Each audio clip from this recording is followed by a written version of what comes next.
Jeff Deutsch is the director of Chicago's Seminary Co-op Bookstores, one of the finest in the world. And he, in a new book called In Praise of Good Bookstores, pays loving tribute to one of our most important and enduring civic institutions. He considers how qualities like space, time, abundance, and community find expression in a good bookstore. And exploring why bookstores matter, Jeff draws on his lifelong experience as a bookseller, but also his upbringing as an Orthodox Jew. This spiritual and cultural heritage instilled in him a reverence for reading, not as a means to a living, but as an essential part of a meaningful life. Central to his arguments for the necessity of bookstores is the incalculable value of browsing. Since when we are deep in the act of looking at the shelves, we move through space as though we are inside the mind itself, immersed in self-reflection. In the age of one-click shopping, this is no extraordinary defense of bookstores, but rather an urgent account of why they are essential places of discovery, refuge, and fulfillment that enrich the communities that are lucky enough to have them. Welcome. And I'm lucky enough to have you, Jeff. Welcome to the Bibliophile. Thank you so much, Nigel, and thank you for all of the great work you do advocating on behalf of the industry at large. What makes a good bookstore? What makes a good bookstore? It's a great question, and I've been very privileged to travel extensively in support of this book and have many public conversations.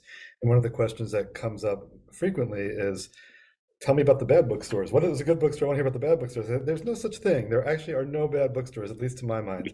And in fact, there are a lot of great bookstores that aren't capital G, capital B, good bookstores in my estimation.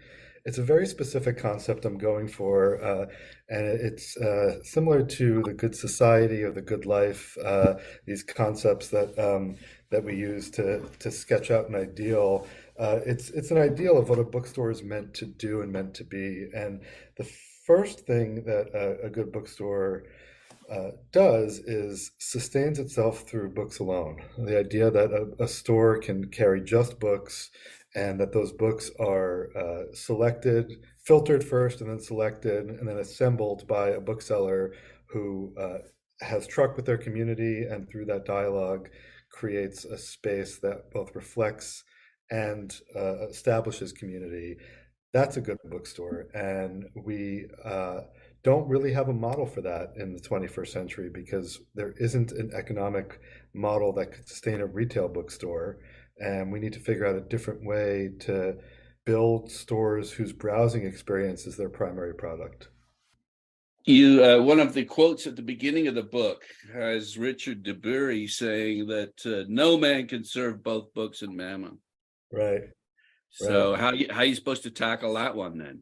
Right. Well, I think that there's really just a question of how we value cultural goods and how we value inquiry and how we value literature and poetry and ideas. And the fact is, book selling and book publishing were set up as market-driven industries. And that is certainly the case that quite a bit of it is market-driven, whether it's bestsellers or celebrity biographies or certain cookbooks or diet books, things of that sort. Those are commodities that are meant to be bought and sold. They're meant to be bought and sold for a season and sold quickly. And by a season, it could be 3 years or 3 months. But whatever the case, they're books of the moment, not books of all time. But there are books that are not published for those reasons, and they're not market driven. And those are the books that I'm talking about. And the bookstores that sell those books are the bookstores that I'm celebrating. And so these are books that sell slowly. They're books that are written for the ages or a little bit deeper than just the moment. And they're books that are not meant to turn a profit. And there are publishers who publish these books, and there are also publishers who publish both market-driven books and cultural items. And my argument, if there is any, is that we should separate those two types of books and build a different model to finance the books that are meant for cultural purposes and not merely economic returns. You say should, so that's what, more government funding? No, not government funding. I think that that's unrealistic.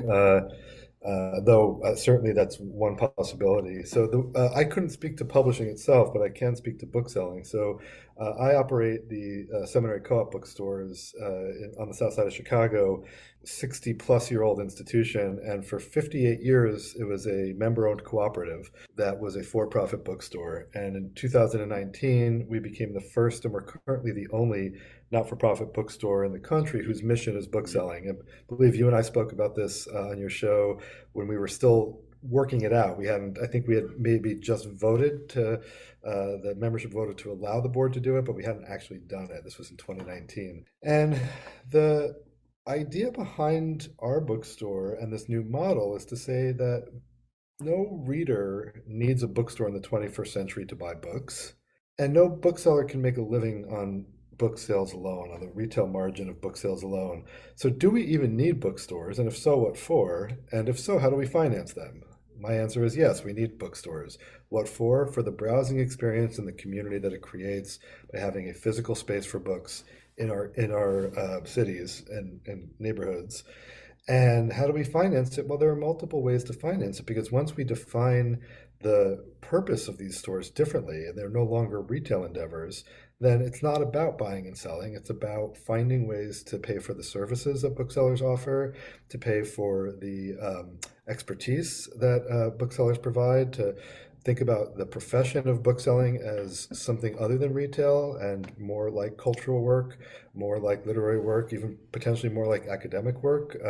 Research librarians, critics, community builders, all of these elements go into the work of bookselling. And we want to have an honest conversation about what booksellers are and do, and also find a way to take pride in the work. I don't want to apologize anymore for the whys and efficiencies that make us great.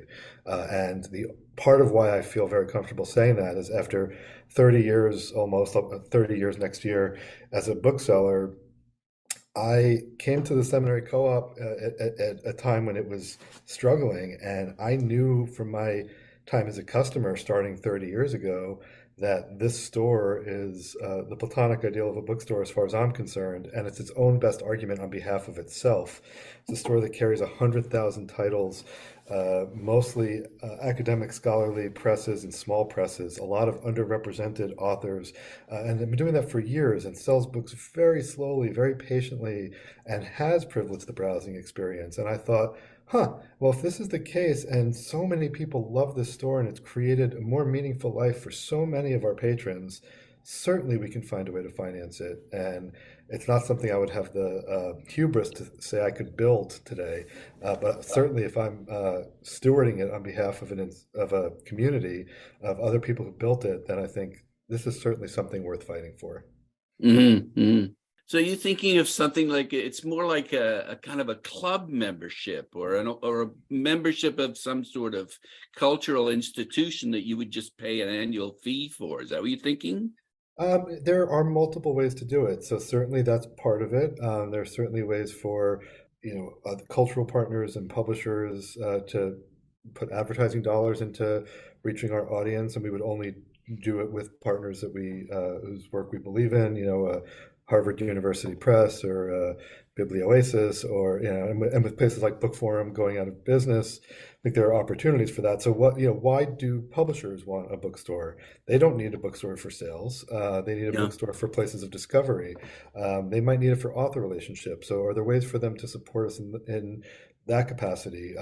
For author events, we have a partnership, for instance, with the Chicago Humanities Festival, and they don't. We're not their vendor merely who sells books. We're their a programming partner, and they pay us a fee to help program. And we Mm-hmm. do a similar thing with the university, where we're at on the campus of the University of Chicago, one of the two stores, and we do a lot of work programming, helping figure out course books, helping to bring faculty authors work to the public. And there are fees there. There are also collections that we build for school libraries and personal libraries. And it's not merely they will buy the books from us at full price, which of course they will and they should. It's also that they will pay us for the curatorial services of building a Mhm, collection. mhm.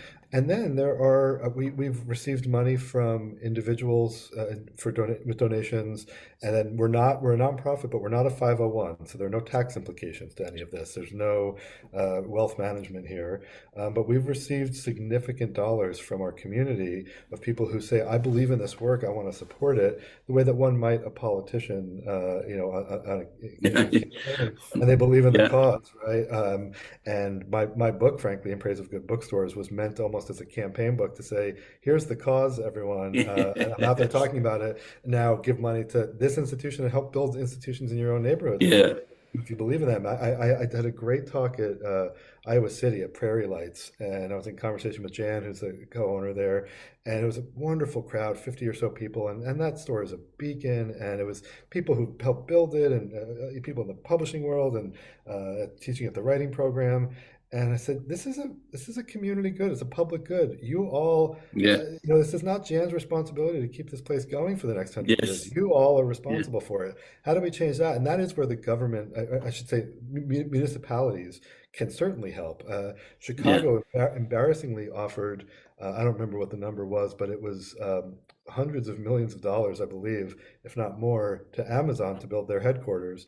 yeah, Because it would do what? It would drive business. It would bring jobs. Sure, I understood. They're spending money though on a private corporation coming. Certainly, they can do.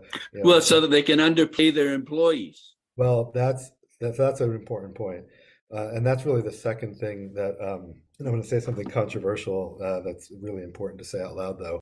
So the first thing that my goal is to make sure that the Seminary Co-op outlives us all, and that there is a model of bookselling that privileges the work that the Seminary Co-op has been doing for years, well before I started here. The second priority is to professionalize bookselling and to build it to make it more than a retail position, which retail is very noble work. Nothing against it, but it's just not it's not retail. And the only way that bookstores are have been making it is by selling non-book items, Yeah, paying their staff minimum wage, not for many owners not taking a salary themselves, and then only selling books that sell quickly, and which means that it's rather homogenous what bookstores might carry. And the fact is that Amazon pays better than just about any bookstore in the country. And so Amazon does underpay their workers, but they actually pay more than bookstores. And booksellers are not right. paying wages, and it is a crisis. And it's been awful for years, but it's getting worse and worse, and it's unconscionable at this point. One of the things that I've been very lucky, I've been in this business, as I said, almost 30 years. I've been able to make a living, and not a great one, but I've been able to make a living as a bookseller, and I would hope that a young bookseller, someone in their 20s or 30s who wants to do that for their career, my hope is that they can do that and not have to struggle the way that my colleagues and I did, of just trying to put together a few different jobs to make it work, and really never be able to have this middle class life of pay off your Yeah. student loans, have a kid, maybe buy a house if you're lucky, and maybe a car if you're lucky. Like that's not available to most booksellers who are not independently wealthy. I hear the same thing about publishing, is that Yep. despite, and this is interesting, James Daunt talks about the big five publishing houses in London along the Thames having these marble palaces, and yet the people in the lower echelons are getting shit for pay. Yeah, I've got two competing thoughts on that. The first one is as bad as publishers' pay is, and it's bad, booksellers' pay is worse, and we need to address that. And we want to at least be as bad as publishers, or at least be as bad as nonprofit. We'd be lucky Sure. to have that. But then the second thing is that we actually don't see the publishers as we see them as partners, and that the solution is really a collaborative solution where we come together with authors and agents and anyone else in the industry. And this is where I really applaud you, Nigel, and the work that you're doing, because you think about the industry holistically, and you really try and bring voices from every part of it, whether it's critics or booksellers or library work or publishers, you bring all of that together, and you really help us see ourselves in that way. And what would happen if we have this community and looked out to the world and said, and to those, whether it's people, foundations or people with means who have made their money off of some of the work that we've done. Even I think about Silicon Valley has broken some things by accident. Maybe they can help fix it. Because really there isn't a lot of money in the industry, and there aren't, if anyone's getting rich off of it, and we think about publishers, somebody might say like Penguin Random House is doing really well. Well, I'm not talking about the Prince Harry book. I'm not talking about the No. Star Wars books. I'm talking about books that are not doing well for Penguin Random House, that are the mid list and the backlist and the academic books that they don't have to publish, and they want to publish them. They're doing them because Yeah. they also believe in the cultural work, and we all are in the same boat, and everyone is trying to find their ways to drive sales in order to make it work. Obviously, there are some major media companies who own, I mean, this is problematic, the media companies who own publishers, and that's a different conversation. I write about that a little bit in the third chapter on value and the history of that conglomeration. But ultimately, that's a problem that it's outside of my purview, and to some extent my interest. I think that I really am focused almost entirely on bookstores themselves. Talking about value and what I've been doing, I am having trouble trying to establish that what I'm doing has value with Right, other people. right. Just maybe like you are, just in the sense that, someone like Joe Rogan gets I Right. mean, maybe everyone talks about this because it's so mind blowing, but to even talk in the realm of 100th, or less than 100th Yeah. of what kind of money this is, it's just a non-starter.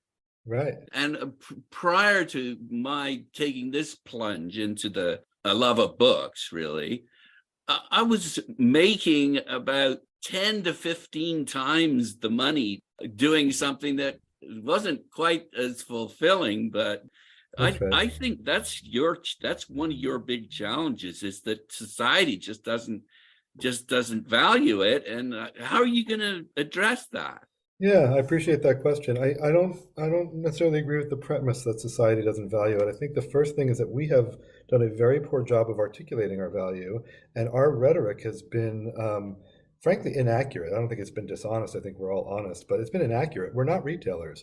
There isn't a market for this, and one does not need to be anti-capitalist to believe in extra economic value and services outside of the marketplace. So we can Right. embrace capitalism or socialism. It doesn't matter what your economic approach is. There is extra economic value, and we all put money toward that. However, booksellers and many publishers, and certainly book distributors, aren't making a case from cultural value that is constructive and collaborative. I mean, we complain a lot about it, and we all lament it. And frankly, we've been lamenting it since the dawn of bookselling.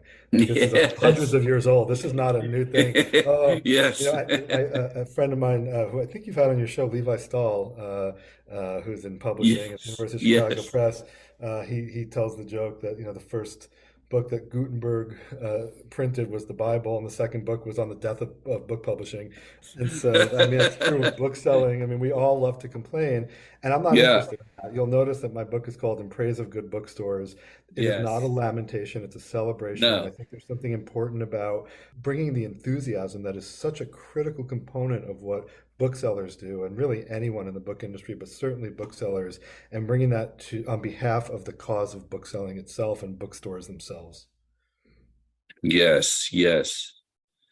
Well, one of the things that you really do have to sell, as you referred to, was the magic of browsing and Hmm. why it's so valuable. Maybe you could address that.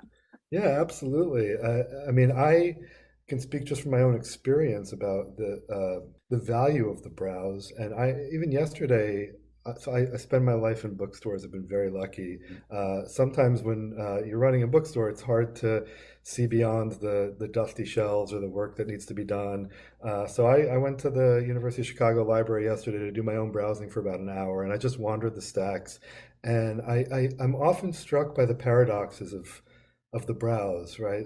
We walk in and we feel completely solitary, but yet there are people all around us. We walk in and time dilates entirely. We can see like millennia, but also contracts. We're just completely in the moment. And there are some of these paradoxes that to me help deepen the human experience, Yeah. help us see not just outside ourselves, but inside ourselves, and not just outside our moment, but inside our moment. Like these paradoxes about how all that works.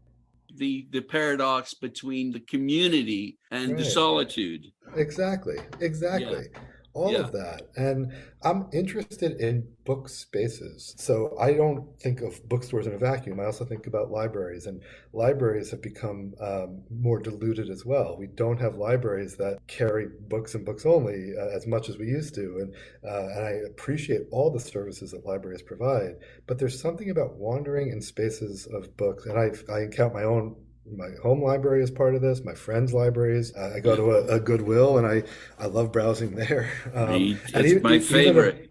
even a bad bookstore, quote unquote. There's no such thing, I think. But even No, there a isn't. mediocre bookstore, I will spend, and a mediocre library, I can go book by book and find something to appreciate about the experience of browsing, of just the contemplation that happens, the Yeah. rumination, Yeah. the internal, the way that we just expand so much internally, and Hmm. it really is. It's a palliative, and there's something about it that I think could heal the world. Not to get too idealistic.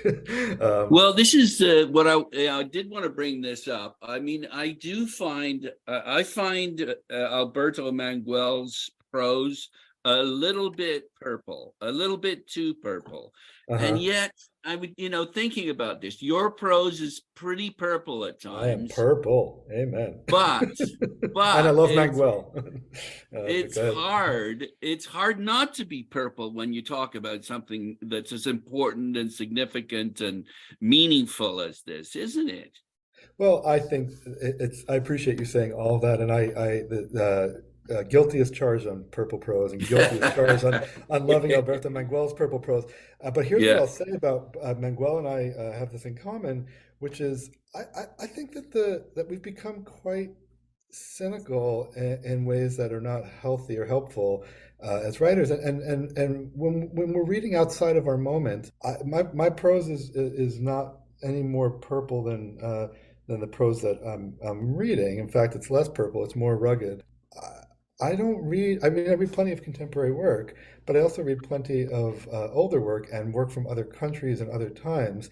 And so does Miguel, and so do many of the people I cite. And including like this past weekend, I was reading the Talmud, which I cite a bit in the book. I think it's an underread, one of these underread literary treasures, the Talmud. There is so much beautiful writing, beautiful stories in there, and stories about, a great rabbi dies, and after Rabbi Meir dies, parables ceased to be written. These beautiful notions. There's talk, and I think I have this in the book about the duration of twilight. I write about in the time chapter, Yeah. and Yeah. there's this image of how long is the duration of twilight? Well, as long as a drop of blood on the tip of a sword becomes two drops, as long as it Yes. takes for the drop of blood to become two drops, that's the duration of twilight. Hey, purple is all get out, but it is gorgeous. It's Yeah. just gorgeous. And let's not be so cynical that we can't enjoy gorgeous writing.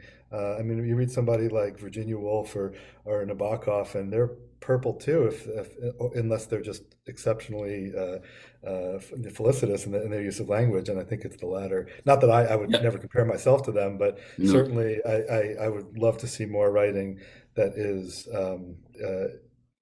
risks being purple because it's earnest. Yeah. That's nicely put. Yeah.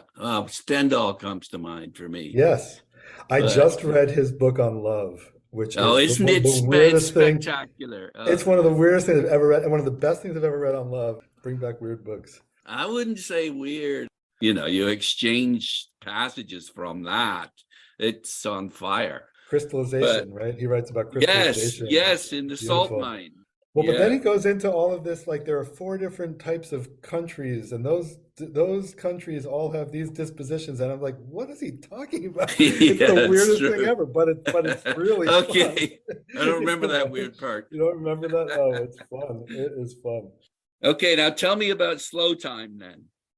Yeah, I mean, this is the time in which I think the browse occurs, and the time in which great reading occurs. And one of the things that's, I think, clear to all of us is that we're so hurried and so productive. And this was certainly, I mean, it was true before the pandemic shut down, but I think it became obvious to everyone during shutdown for different reasons, in part because we were in a almost a timeless, and I don't mean timeless as in the way we've talked about it in the past. We used to talk about timeless as like eternal or enduring, but there's also timeless like just without time. And it was what a strange thing for all of us to have gone through, and to recognize that we're rushing and we're hurrying so much. And what are we hurrying for?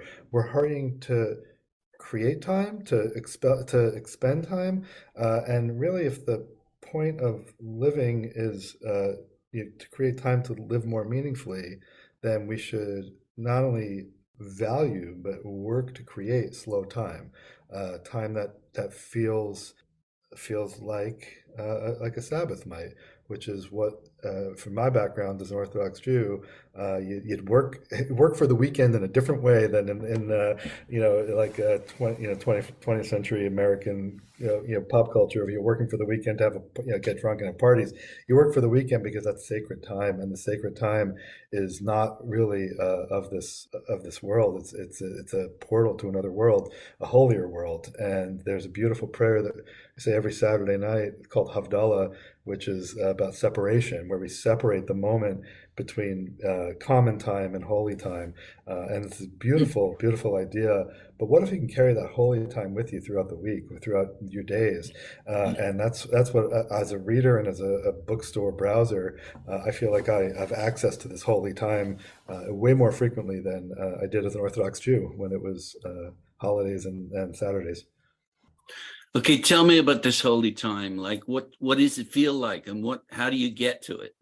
I mean, the holy time is what connects us to our history, to our deepest values. It's who we are when we talked about Stendhal and love. It's what we feel when we're in love, or what we feel when we feel awe or reverence when we behold something beautiful, or when we suffer deeply, if we're grieving. I mean, we talk about grief as something that creates meaning and connects us to everything we've loved and lost, and why we're here. And these are the things that you know.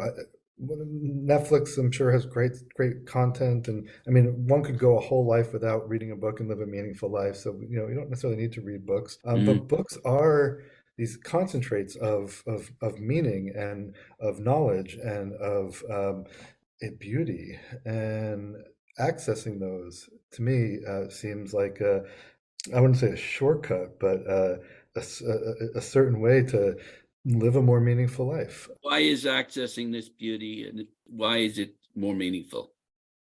Um, well, I'm saying more meaningful compared to things that we might pursue around pleasure or around amnesia, like relieving ourselves of pain and forgetting and anesthetizing ourselves. Like those kinds of things are ways to avoid who we are, and to live profoundly.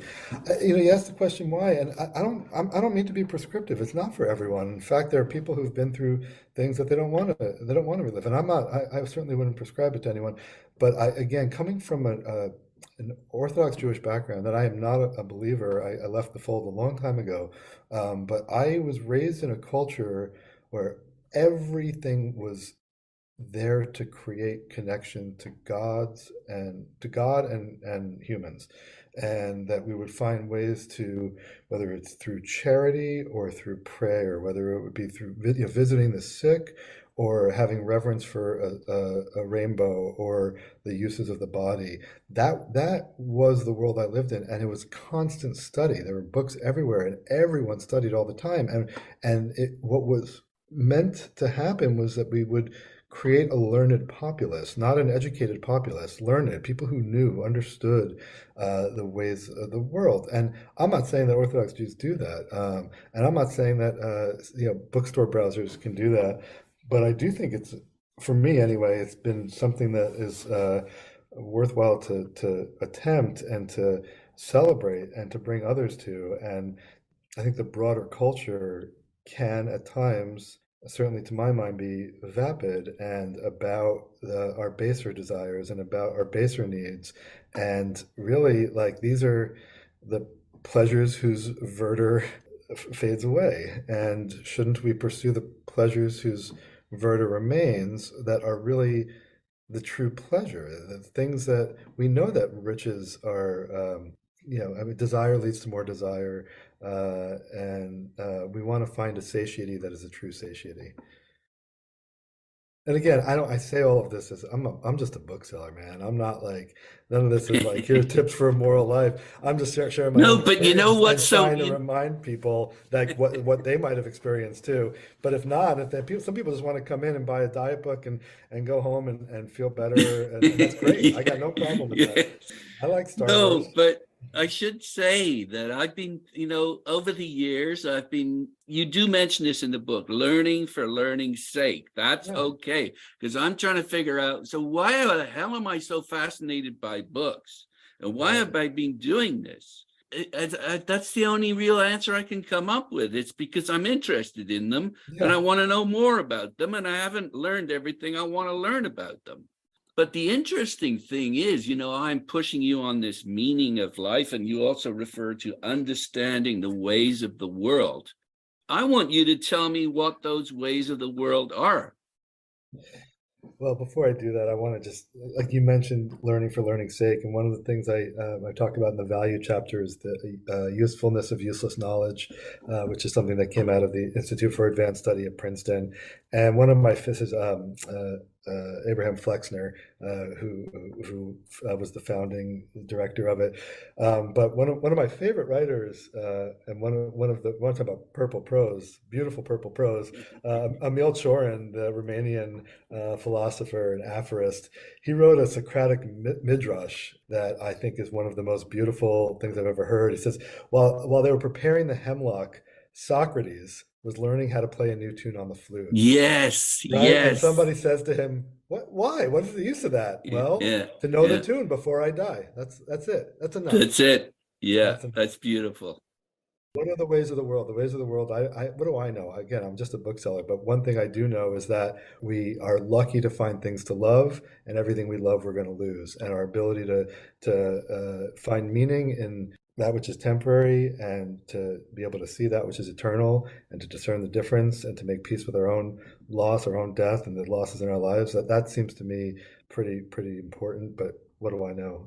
Truly, and I'm not being coy, but that is how it is for me. And I talk about early on in the book. I talk about stars and blossoming fruit trees, which is a Simone Weil idea, where she says stars and blossoming fruit trees, that which is eternal and that which is ephemeral, give one an equal sense of eternity. That which falls away, and I That have sounds like found William Blake to me. it's so funny you say that. I just reread for like the 500th time Marriage of Heaven and Hell last night, Yeah, and it is exactly like William Blake. yeah, I was reading him, I was reading him because um, I was thinking about uh, somebody was talking to me about grief energy, and that grief creates this energy that either is aesthetic or destructive. And then I was thinking about the Blake line from Marriage of Heaven and Hell about yeah. the prolific and the devourer, and what it means for us to take that grief energy and create something as opposed to destroy. And so that was my Blake reading last night. Which I pulled off my shelf. I've got 3 copies of it on the shelf, 3 different versions. I've got the Princeton one that has all the beautiful illustrations. I have a smaller Oxford one that I can read easier, and then I have the complete Blake, which is an Well, open Oxford. in the book, you mentioned that. You mentioned the table, and you say paying attention to the table and the fact that, hey, look, there are all these different versions of the same book. Yeah, that was It, Homer. I have three yeah, different versions of Homer, and I think two of Augustine. And this was a but snapshot. This was the actual table in 2018 or something. and what does that talk to? Paying attention and slowing down and paying attention to what's there.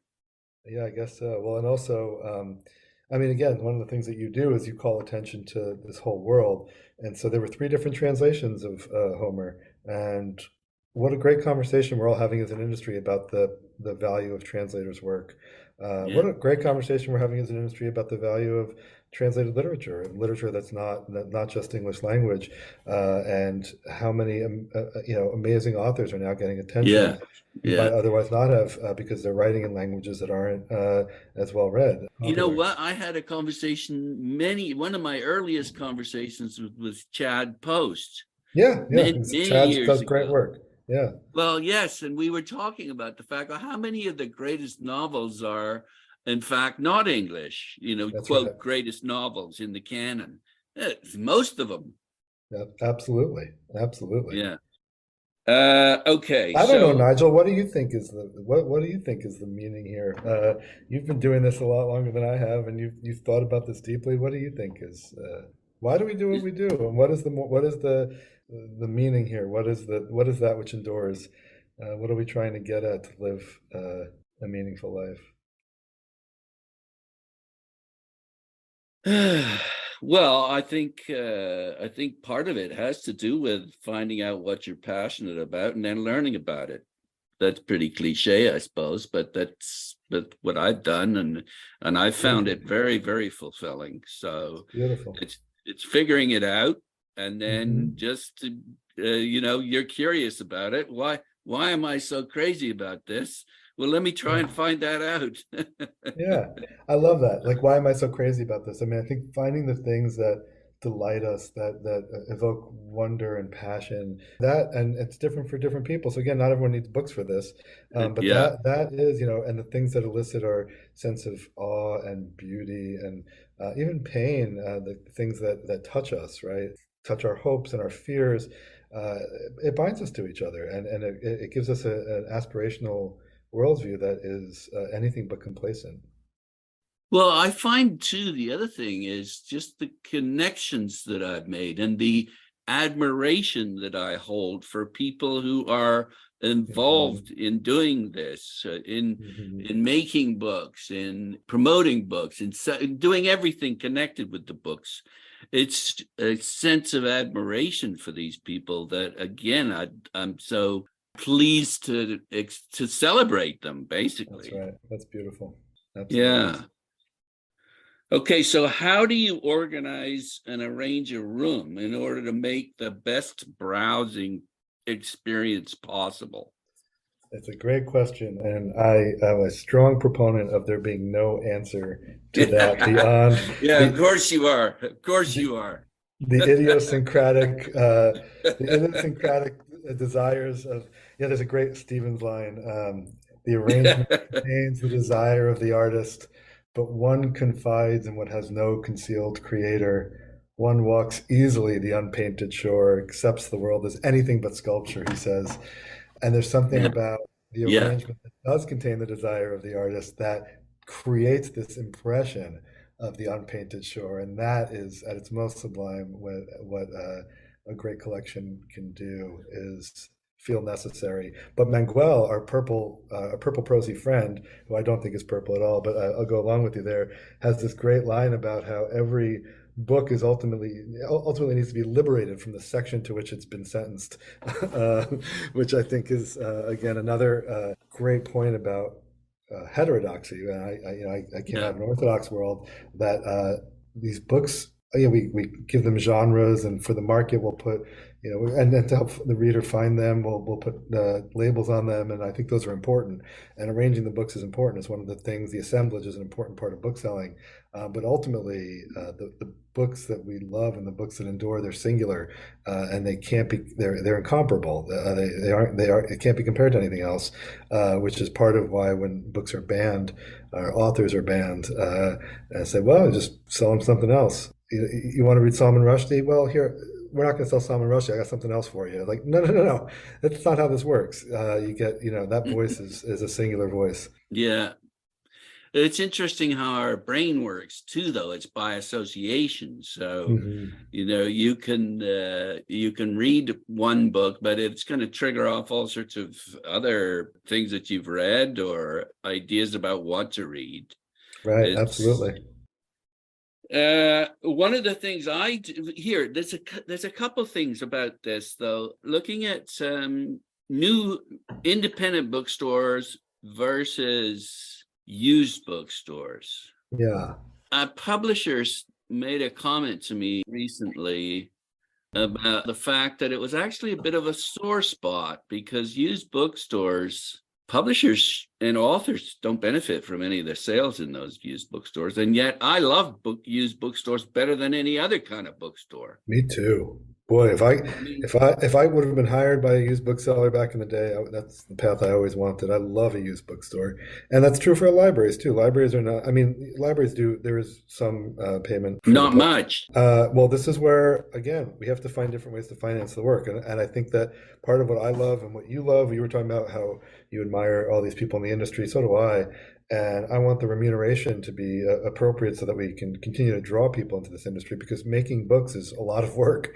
It's not, Yeah. and we shouldn't undervalue that work. And that includes the work of used and rare book dealers.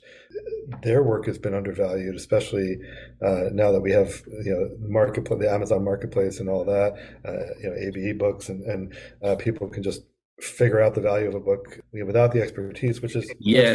fine. Democratize the knowledge is fine, but we have lost something really important Yes. in losing that industry. Not Well, that all it's they know, all most people know, many people know, all they know is the price. That's it. exactly that's the point. Yeah. You're exactly Yes. right. Yeah. That's the point. They don't understand what goes into that, why these books matter. And I'm not a collector. I should say I have a huge collection, but I don't care about the book as object. I care about what's in it, or I should say, Oh, primarily. no. That's wrong. That's wrong. Oh, is that wrong? Well, that's Sorry. fine. I Uh-huh. have a different opinion. Let's put it that way. That's totally fair. Well, for me, like I would buy a $20 version of a book that might sell for $500 because I want to read it. I would buy a $500 book to read, and I would tear it up and read it because I want to spend time with these books, and I'm not holding them so that they appreciate value. And I respect people who do. I like looking at I like going to the oh my God, what's it called? That great library, the Morgan Library, for instance, and looking Yeah. at these beautiful, beautiful Yeah. objects. But ultimately, I just want to take that Goethe out of the case and read it. You know what I mean? Yes, of course. Of course, there's the content, but I mean, it's just not much better thing to do than to like I'm into these incel, not with a C but with an S, incel Verlag books, German books that were made in the around the 20s that were the sort of progenitor of the King Penguin books, Uh-huh. and just having those Yeah, and just absolutely. admiring those, it's like looking at a work of art. It's you know what I'm Absolutely. saying? Oh, Yeah. I completely agree with that. I agree with you there. And I have many, many books that, like, for instance, my Paul Valéry collection. I have the complete Bollingen edition, but I also have other volumes that I like to have. I like to engage in different ways. Yeah. Yeah. But I'm interested in engagement. I'm not interested in putting it behind glass. And people who put it behind Yeah. glass, that's fine. Yeah. I have no problem with that. Yes. And I even Yeah. have, family heirlooms. I have my grandfather's Ein Yaakov, which is a abridgment of the Talmud, in 5 volumes, and I was using it over the weekend. I use it all the time, and it'll fall apart at some point, and I'm okay with that. I'd rather it get used than remain on the shelf unopened. But all of that said, this whole point about used booksellers in that industry, I can't speak to it. I think Yeah. it's deeply important. Yeah. Okay. We talk about this new model that's needed then. So just looking here, page 101. If our societal goal is to make Homo economicus a more rational actor and Homo civicus a more enlightened citizen, then we must acknowledge that our systems have been indisputably ineffective. So yeah, we did touch on that. I just wonder a bit more, like what can we do then? It's what can we do? Well, I think this is so the point that you're referencing is it's part of the value chapter, and it's where I do again talk about the ways in which even in a capitalist society we aren't actually acting rationally. I mean, the idea of capitalism is that the marketplace sorts things out because we're essentially rational actors who value the things that mean something to us and will pay that value on the open marketplace if there is an intervention by government forces. But that's not true because the fact is the things that we value the most aren't. We're actually not. And there's a very long section in the book, and it's the only thing that even comes close to an argument. Where I talk about the price of a pack of cigarettes or the price of a slice of pizza and a Coke in 1994 when I was reading James Baldwin's "Tell Me How Long the Train's Been Gone," which was the same price, and how we don't really think in terms of value when it comes to these meaningful things that are intangible, and they're frankly all the most important things in the world, Yes. and so that's really the point is, and maybe there are economists who can help us figure that out, because in fact, if economics 101, there is conversation about extra economic value and the ways in which societies can support that even within a capitalist system.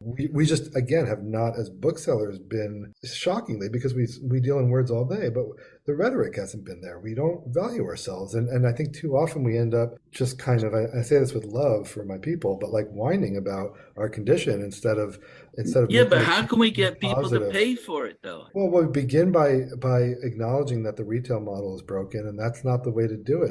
Is to have people pay for it at the register. It's to have our society pay for it in ways that are not necessarily at the register. And so, Yeah. finding ways to fund the work the way that a lot of publishers do.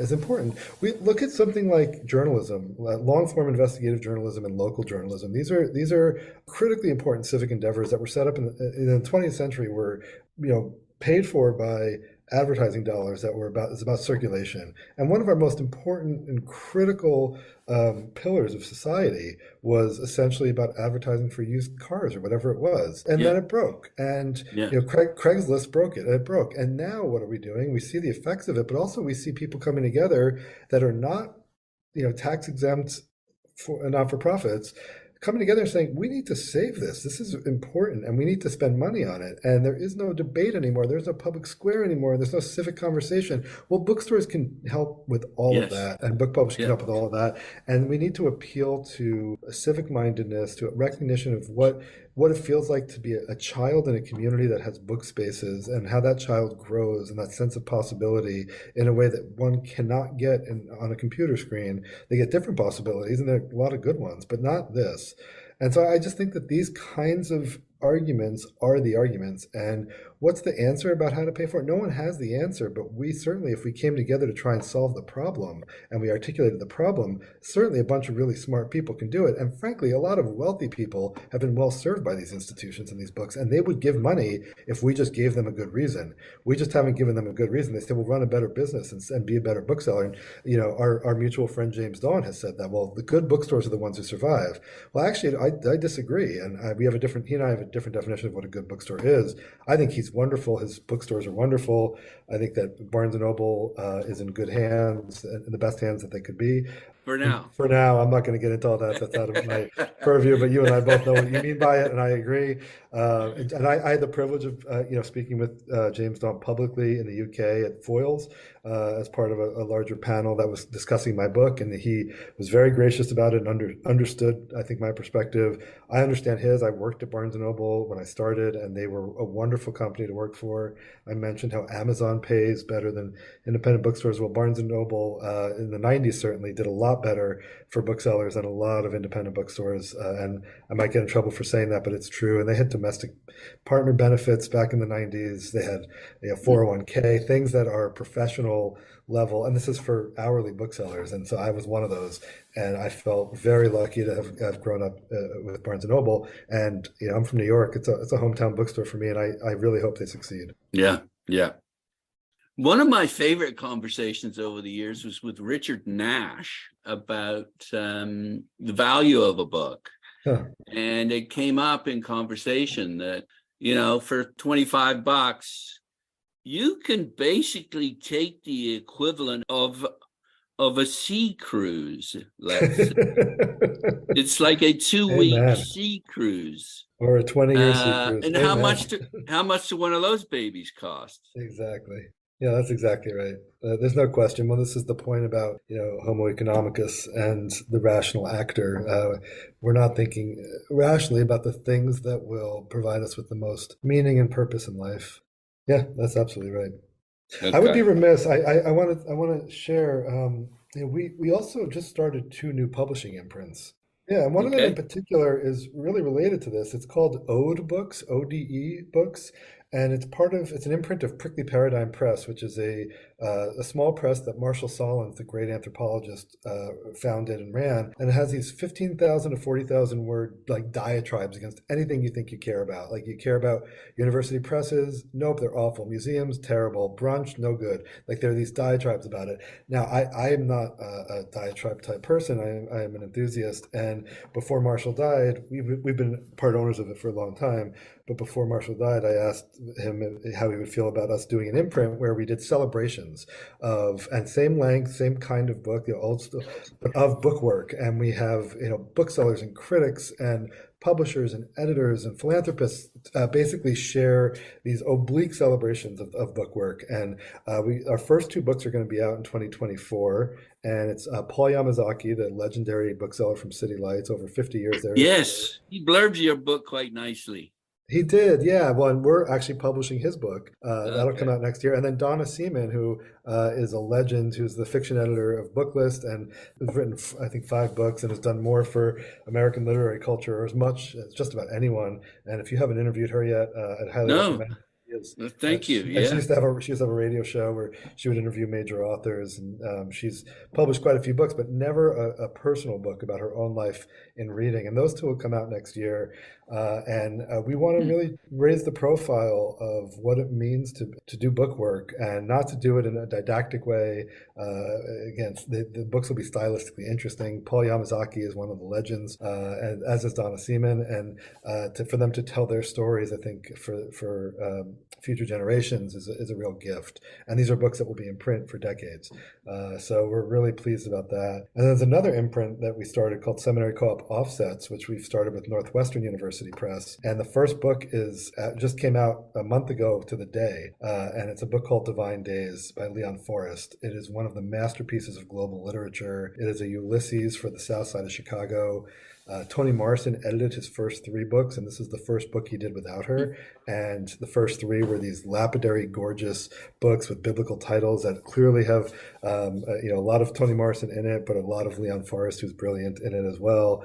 And then Divine Days was the one he did on his own at 1,100 pages, and it is a jazz-infused, again, Ulysses-type story that takes 1 week in the mid-'60s and describes the life of a city in this beautiful way. The voices are amazing. It's musical. There's an excerpt in the current issue of Harper's, and it's getting a little bit of attention now, but our hope is to bring back this masterpiece and to help establish, in the way that Sarah McNally, our mutual friend, also McNally Editions, and there are other Dan Wells, Biblioasis, has a bookstore.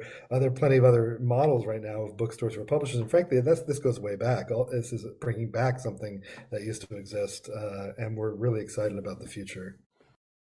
Have you ever sold any books? I'm just asking. What do you mean? What I mean is, you sounded like a bookseller there.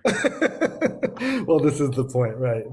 That's publishers and booksellers. Like, it's funny. I was just in Seattle at the American Bookseller Association conference, and it was like after hours, and it's a bunch of publishers and booksellers, and I'm just walking around with Divine Days. Like, you have to read this. I'm like, dude, take a night off. And I'm like, what do you mean? This is why we're here. Like, we're really good at selling things. My hope is that we can take this enthusiasm that we've honed on behalf of individual books and sell instead the idea of the bookstore and the idea. That's wonderful. That is so good. Yeah, and that's what my book is trying to do. Yes, that is, and that really is it, isn't it?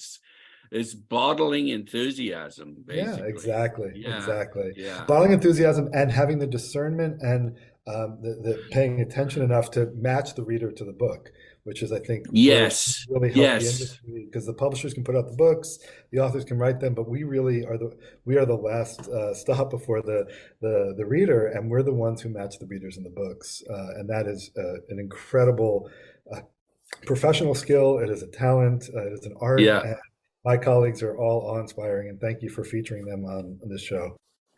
Well, just sort of changing gears slightly and winding down a bit, but first of all, as a bookseller, you can talk really well, but you have to listen better because you can't. You know what? You just don't go up to someone and start blabbering about a book. You want to know, well, what do you like?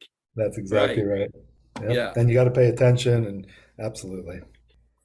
Okay, I don't want to let go of this because this is part of what I want to do when I'm doing your profile. I think I'm going to do your profile now, even if you don't want me to. I'm going to write a Great. profile of you, Jeff.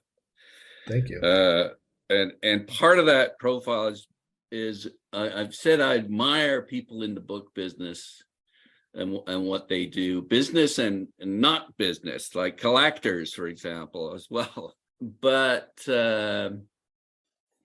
I haven't really figured this out yet, but because I admire these people, I want to know how they live. So Mhm. I don't, maybe you could help me explain this, but for example, like, okay, what's your favorite book event around the world? Oh, like not book event like we had in the store, but book event. I mean, Winter Institute is my favorite book event, which just happened because it's independent booksellers coming together on behalf of bookstores, and there are authors and publishers there, and we love them. And I And where particularly is love that? And editors. where is that? It moves around. It was just in Seattle, but it moves around every year. Okay, Yeah, okay. that is my favorite. That would be for our listeners, they can go to that as well, right?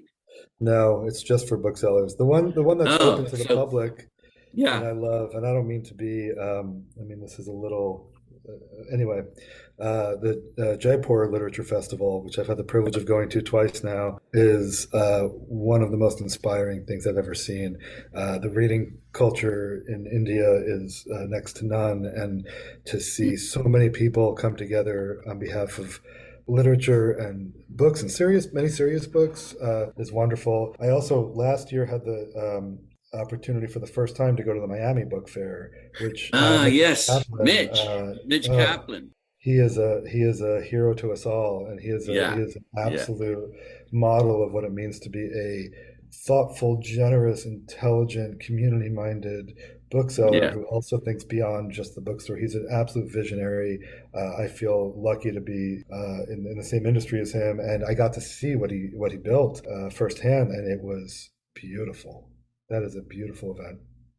I love his store too. With you can go and sit in the middle of it Absolutely. outside. Absolutely. That's exactly right. That's exactly. Okay, so favorite cafe restaurants in Jaipur then, and in Miami. Where did you like to go? I mean, Jaipur, I don't. I'm just at the fair and at the hotel. Okay, And then I'll go. And then there's like some, street food I like right around the festival.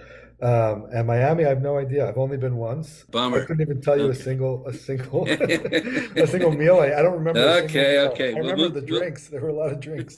I don't remember any meals. Okay, well, let's move on then. What do you do Uh-huh. for a good time? It's books. It's for me. It's books, bookstores, Yeah.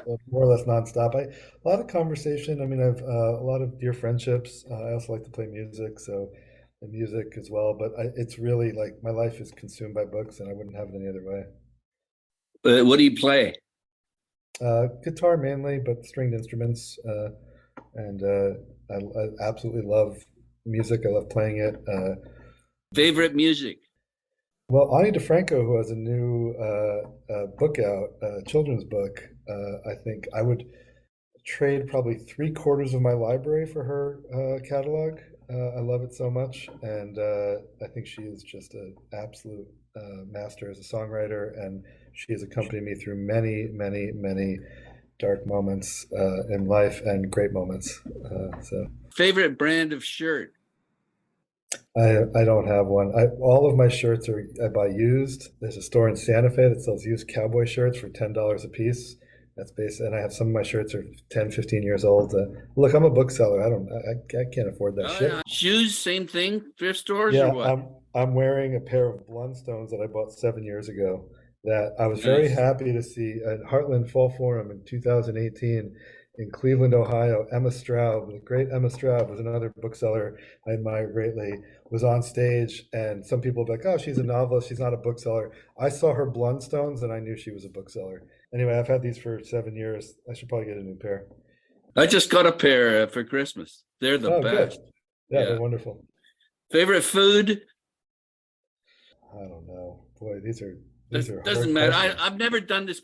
Jeff, I've never done this before. It's a new Yeah, direction. I'm not sure if I'm going to take this direction or not. that's all right. I like it. It I like depends if it. this. I've never been asked these questions. I'm like, shit, I don't know. I really don't know. I can't Okay, answer. favorite bookstore aside from your own? If can I answer with a couple of different ones? Yeah. I'll tell you why. I'll do different categories. Okay. So my heart is with Moe's bookstore in Moe's Books in Berkeley, California, and that is probably like hands down my favorite. I greatly admire Source Booksellers in Detroit, and the owners, mother daughter. If you haven't interviewed them, I'd highly recommend it. No. Janet Jones and Allison Turner. Janet is in her 80s and was a librarian for years, and their store is beautiful. It is a beautiful store. So I greatly admire that. And then I would add Powell's Books in Chicago, which is the original Powell's Yeah, Books. I know that. Yeah. Uh-huh. Yeah. And That's a it's nice. right down the street from me. And so I get to go to the Regenstein Library at the University of Chicago and Powell's Books. I get one of the best libraries in the world and one of the best used bookstores in the world. And I'm grateful for that. They got some good remainders there too, like bigger art books and such. Yeah, they're a dealer in remainders too. Yeah. So What's the best advice you've ever received in your life?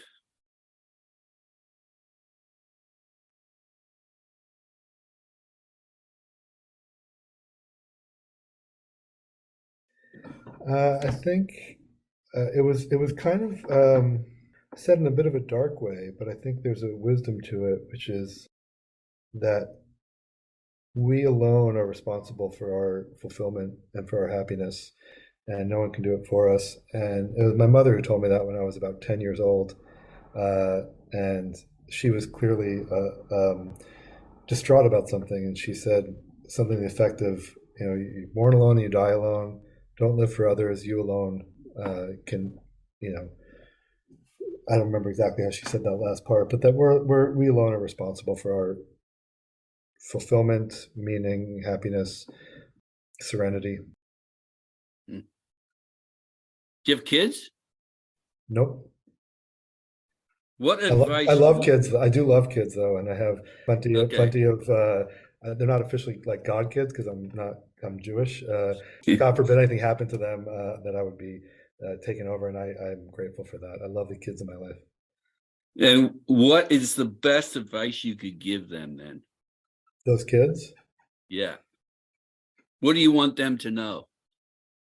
I want them to follow their passions and their curiosities and recognize that every day is judgment day and we're the only judges, and that ultimately they need to answer to themselves.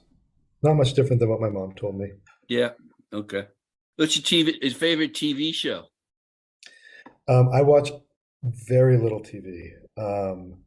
I have loved The Wire, but that was a long time ago. Recently I loved that show. I'm not going to remember what it's called. It was on a university campus. Oh God, I'm not going to remember what it was called. It was really good. Anyway, No I don't worries. remember. Yeah. Okay. I love stand-up comedy. I love classic stand-up comedy. Richard Pryor is a tremendous influence, and I'm interested in that whole tradition. Okay. What's your favorite luggage? I don't have one. I don't have one. Thrift store? Thrift store? I've never thought of luggage as a thing. I have no idea. Okay. Yeah. This should be for the rich and famous. This question should be for the rich and famous. It's funny. I live a very it's part of my Orthodox Jewish upbringing. I was kind of like raised in a shtetl, and so I just didn't Yeah. like engage with any of this stuff. So I didn't even know it all existed. So anyway, Okay. Who do you admire the most and why? living or dead? Let's go one of each. Living is my mother, who has more integrity than anyone I've ever met, and she doesn't give a fuck what people think, but she gives a shit about people. She cares deeply about people, but she doesn't give a fuck about what they think, and that for Nice. me feels really wise. And dead, I would say Leon Forrest. And Leon Forrest, who wrote Divine Days, was by all accounts, and family, friends, but also bosses and critics have told me this, was a incredibly kind human, very decent and generous, and that he was a genius and wrote masterpieces and was kind. That to me Yeah. is wonderful. And he also, the way that one of his best students and colleagues, Ken Warren, described him to me, he said, you know, his modernist impulse was an imperative for him. It was a literary imperative in order to live a meaningful life. That's how modernism actually helped him create his life in a way that I really, I think I understand and relate to. And I think that there's something about the wholeness that comes from a movement or a endeavor like modernism, where we're trying to fit everything in and create art and style out of the facts of a life and not be too highfalutin about things. I might sound highfalutin to some of your listeners because I like, you know, my prose is purple, my reading tastes tend to be a little academic or whatever. But I'm actually really like I'm as blue collar as they get, and all Well, the I stuff. like the fuck and the shit there. That was All right, good. good. Well, that's all. Yeah, listen, that's Richard Pryor. I grew up listening to Richard Pryor, and that stuff's music to me. So, yeah. But all of which is to say that Leon Forrest really modeled how to be a human, an artist, a teacher, and a literary citizen in a way that I aspire to emulate. Nice. Okay. Have you said everything you want to say about your book? Yeah, I think so. Okay. For that. Okay. Then two final questions. Favorite couple of books of fiction? The Man Without Qualities by Robert Musil. He's throughout the book, isn't he? He sure He is. really Yeah. is. He really is. He means a lot to me. I return to that book a lot. And then Agua Viva by Clarice Lispector, which is a much shorter book, and I absolutely love that book. Nonfiction? The Tao Te Ching is one of the most important books in my life, and I've read it and reread it many times. That's an ancient book. For a more contemporary book, Preeti Taneja's book Aftermath, which just won the Gordon Burns Prize, is one of the most moving books I've ever read, and it deals with language and trauma and incarceration and the carceral system and justice and abolition in the face of great tragedy, despite great tragedy. And then another recent book that I loved is a book called Lost and Found by Catherine Schultz. I love that. Isn't that great? It's got so much in that book, and it's so much. gorgeous. It's gorgeous. That's just right. just like she is.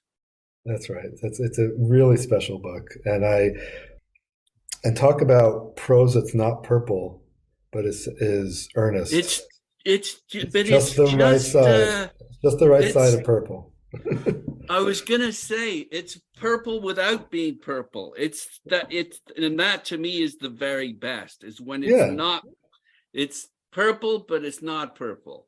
Well, that's where let's reclaim purple as a compliment. Let's bring it just along the line so that it's not treacly or saccharine, and it's not mannered or untrue. I mean, that's the thing, is that if it's true, if it's written in a true way, then it's not possible to be purple. So you read someone like Annie Dillard is true, and so those words in anyone else's mouth those are purple words, but not in her mouth. I'd say that about Alberto Manguel too, and I'm a great admirer of Emerson, for instance, who's to some people that writing is purple. To me, not only is it true, it's rugged and difficult and challenging and tough. It's tough. It's grief infused, and yet to some it's it's purple, but I'm okay with that. I'd rather it be purple than cynical. And above all, it just needs to be true. Jeff, your book, it's blue though. It's orange and blue like the New York Mets. Orange and blue. I grew up a great fan of. I had nothing to do with it. And it doesn't have a dust jacket. That's interesting. No, but it has great end papers. Look at those end papers. Well, yes. Well, they've got. I love the little kind of They're not quite polka dots, but Right. yeah, the end papers are One of kind the things I love about Princeton University Press, who published that book, and they're a wonderful, wonderful press. You look on the copyright page, you'll see credits. And so the designer gets credit, the editors, the copy editors, the publicists get credit. And we don't do enough of that in this industry. And I know there's a lot of conversation about putting translators on the covers of books, but I feel like every press, and a few of them have it now, but every press should have credits on the publisher page or somewhere in the book, because books are not made by one person. You know, the author's name might be on the spine or the cover, but the book is made by so many people, and the communities that create books deserve to be valued for their work, and we don't do enough to celebrate that. Well, your acknowledgement pages are just filled with people. That's true. I'm jealous of all the people you know. I'll bet you there's a ton of cool people in there too. There's a ton of cool people because booksellers are booksellers are cool. As our community builders. I have a lot of community builders. I work on the south side of Chicago with a lot of people who are not booksellers, who are doing work in housing or in education or in cultural programming and creating community in a way that I think can and should inspire us all. And if any of your listeners have not visited the south side of Chicago, it is one of the most vibrant communities in the world. Very good. There's a literary tourism plug there then. Absolutely. Well, Jeff, thank you for being such an edgy purple guy. It's just really, it was such a pleasure to talk to you about your book. Thank you, I really Nigel. appreciate your time. Yeah, thank you for everything you do. I appreciate it. Jeff Deutsch is the director of the Seminary Co-op in Chicago and the author of In Praise of Good Bookstores. Thanks again. Thank you.